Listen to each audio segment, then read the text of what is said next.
Super star Khesari Lal की बेटी के ऊपर ये गाना जो भोजपुरी जगत को चला रहा है उस पे गाना लिखे हैं और ये इनका गायक है पंकज सिंह है। अरे अबे हम बता देबे 1 मिनट में, समझ गए कि ना?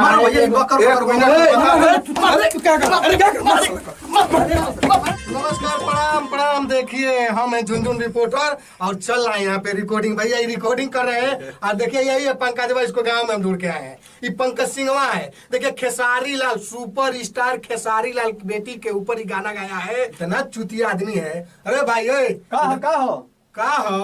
अरे चुतिया, तुम्हारे जैसे आदमी देखो आज तुम इतना बात बोल रहे हो। का है अभी तुम इतना पीटे जाओगे, जेल जाओगे तुम, ये समझ जाओ। इंटरव्यू लेने के लिए आए आपका और देखो 1 मिनट में बता रहे क्या होता है।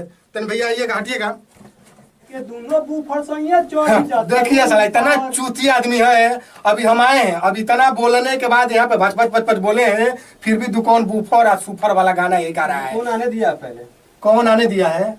देख रहे हैं, देखिए एक मीडिया वालों को ऐसा बोला, यही पंकज है। इसके घर गए थे हम, इसके घर गए थे और घर पे ये मिला नहीं, यहाँ के स्टूडियो में।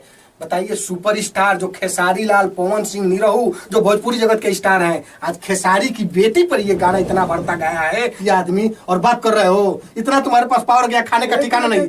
कार कर दे ले हो गाना गा हिट चलता नहीं, हिट चल रहे हो तो खेसारी लाल मिला रहा नहीं होता। देख रहे हैं चुतिया को, इसी तरह गाना गाया है उस की बेटी पे। अब बताइए, हम एक रिपोर्टर को, आप लोग रिपोर्टर सबको साथ आना पड़ेगा हमारे, कि कह रहे हैं कि न्योता दिल रही है। देख रहे हैं कैसे बात कर रहा है। रिपोर्टर ना कितना गई ना। अच्छा, हम फालतू के रिपोर्टर लग रहे हैं। हम 500 किलोमीटर से चल के आए हैं, तुमको खाली पकड़ने के लिए घर गए थे। अगर घर मिले होते ना तो वहीं से लेके जाते। चलो तुमको अभी यहीं से हम लेके चल रहे हैं।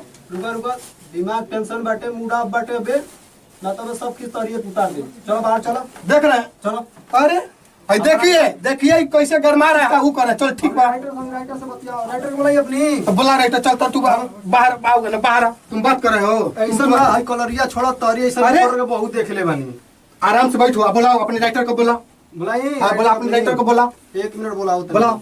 तुम खेसारी लाल पवन सिंह की बेटी या बहन को सब पे गाना गाएगा? तुम लोग चुतियापंथी हो बहुत। तुम खैले बिना भी ठिकाना नहीं क्या गाना गाता लो। ये बताइए, देख सकते हैं आप लोग, देख सक रहे हैं, यही है जो पंकज सिंह। बकर मत करो, बकर बोलते नहीं। और बताइए इतने बड़े बड़े स्टारों के ऊपर गा रहा है जो हमारे भोजपुरी का एक लेवल। चुतियापंथी जैसे बात करे, बुलाओ। क्या करेगा तुम्हारा राइटर? वही गाना लिखा है ना।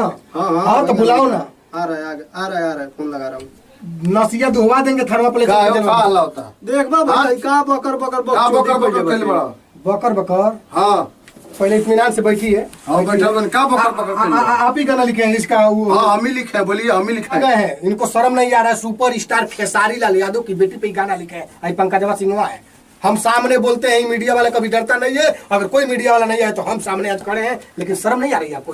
अरे काहे इतना चिल्लाता रहा? काहे चिल्लाता रहा? खेसरिया को दूध है धोल बका, क्या किया है खेसारी? जान तो लिखा का किया है? बताइएगा क्या किया है? सानिया मिर्जा पर गाना गाया है, डिम्पलवा पर गाना गाया है, पूजवा पर गाना गाया है, निशवा पर गाया है, कजली पर गाना है। वो किसी की बहन बेटी नहीं है। अरे भाई तो एक नाम लगा दिया है। तुम तो एक स्टार की बेटी पे ही गाना लिखे हो, शर्म नहीं है तुमको? तुम तो एक स्टार की बेटी पे लिखे हो। जो मैक ले ले बड़ा मैक, चलिए होता होने से दौड़त है। अबे हम बता देबे 1 मिनट में, समझ गए कि ना? 1 मिनट देखिए, देख सकते हैं इन लोग को भेजवाएंगे जेल। देख लिए हमें जेल भेजो, जेल भेजो तो जेल भेजो। अरे अभी जेल भेजो, शांति। देख सकते हैं, अरे हमको डराइए मत। देख सकते हैं कैमरा के सामने ये लोग हमको कितना मारे हैं। हम पीटते रहेंगे भले, लेकिन आपसे हम बता रहे हैं कि पूरा जल्दी भाग ले लो। भारत हम बल करा के रहेंगे। तो खत्म हम बना दे।